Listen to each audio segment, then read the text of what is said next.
Hello. In this video, I'm going to show you how you can automate volume on a track. That means you can change the volume in the middle of your track, and you can do this per track, so it allows you to highlight an instrument for a moment and then bring it back to its normal level. Some people take volume automation to an extreme level with like hundreds of points, and that is not the goal here. It can be a very useful skill if an instrument becomes suddenly loud or suddenly quiet, or if you want to make very slight balancing adjustments to an existing track. So that's what we'll be talking about. First, I'll show you how to access volume automation in the first place. In Reaper, you'll see a button marked Trim in your timeline view. This is right here. It says Trim. And if you don't see it, you may need to expand your track this way or this way in order to see it. So if you click Trim, it'll open this window up, and it has different options for things you can control. And we are interested in volume right now. So you can select that box.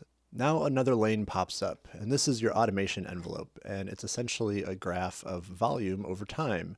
And it starts off at 0 dB. So it starts off with no change. And any change here will be up or down from where the track currently is. So lower on the graph is quieter, higher on the graph is louder once you get above 0.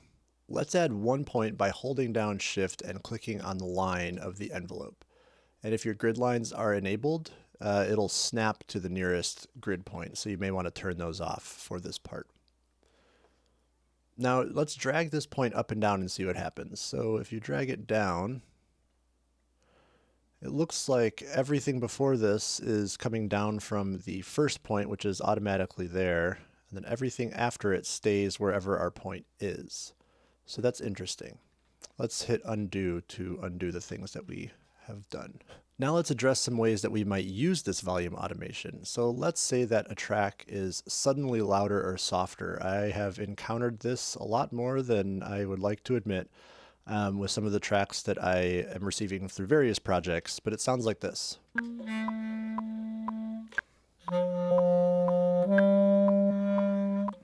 So right in here, you can hear where the volume like clicks louder and then clicks softer all of a sudden. And Reaper has some really nice shortcuts that let you do some precise automation for situations like this. I'm going to show you 3 ways: the long way, the short way, and the super advanced way. So the long way that we're going to do this is you add 4 points. And the 4-point method is something I'll bring up a lot. This is a good way to start getting accustomed to volume envelopes. So you add 4 points, one at the beginning of the section that you want to fix, one at the end of the section that you want to fix. And I can see on the waveform that this is the point where it goes boop and pops louder, and this is the point where it goes boop and pops quieter again. So I've got a point here and a point here. And then we add 2 in between. It really doesn't matter where they are, just as long as they're in between. So we're going to drag this up or down depending on what we're trying to accomplish. In this case, I want to make this quieter to match what comes before it and after it. So I grab the bar in between the middle 2 points to move them both at the same time.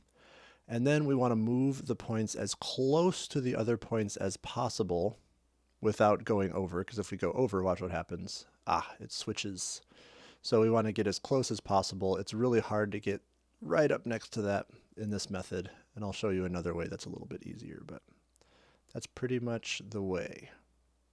So there we go. And now when we listen back, the unfortunate thing is we can't see what we've done in the waveform. We can just guess. So let's listen back and see if it's any better. You can still notice a click, but it's much better than before where it was like audibly louder. So it may be something that you have to listen to on headphones, but I can tell a difference here.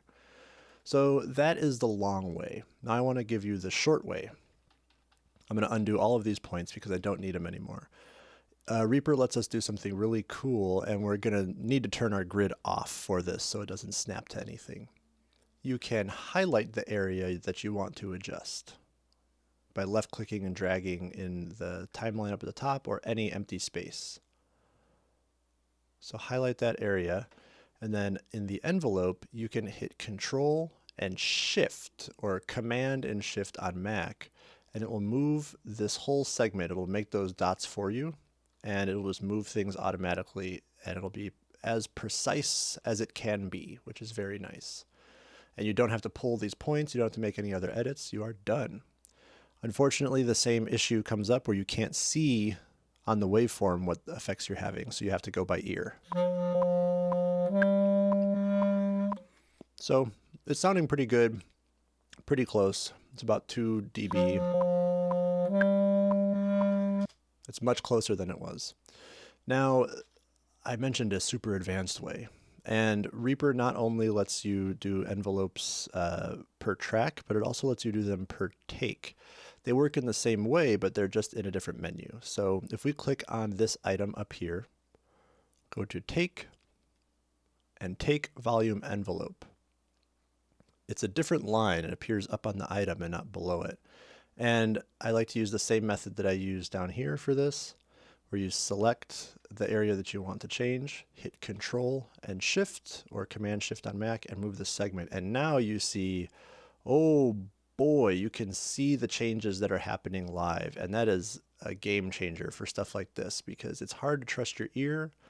It is not hard to trust the graph. And I'm even going to make this a little bit more complicated because it looks like that one's not lined up. So now, when we look at this graph, it looks a little bit more connected. Let's hear how it sounds.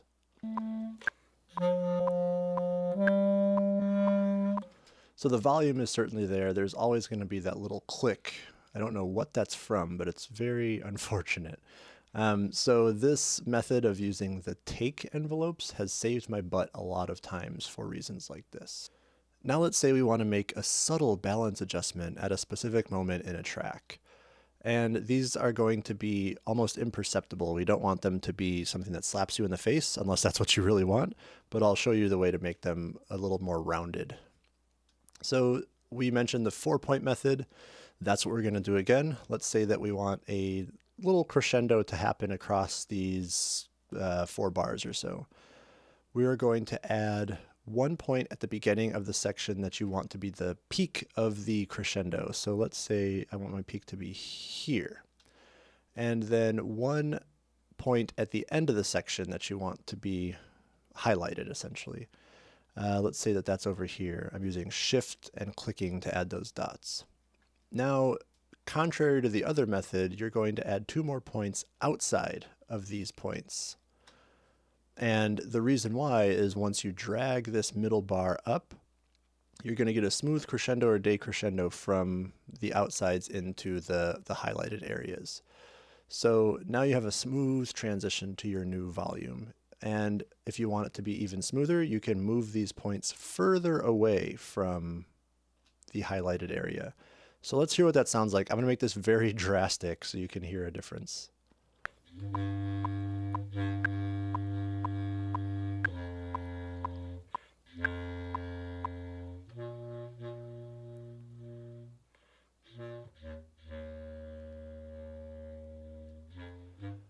So even with it being a very drastic decrescendo, it takes place over time, so it's hard to notice when it happens. If we move this closer,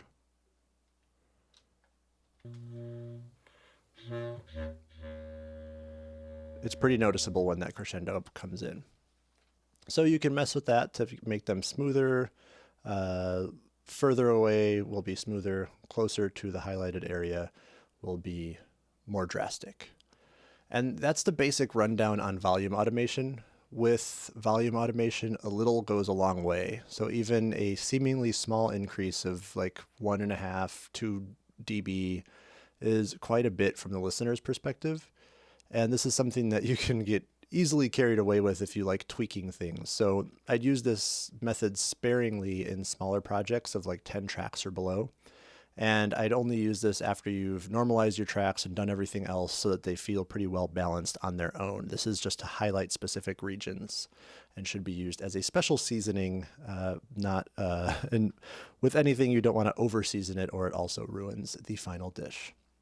So I hope this video is helpful in showing you how to use volume automation in Reaper.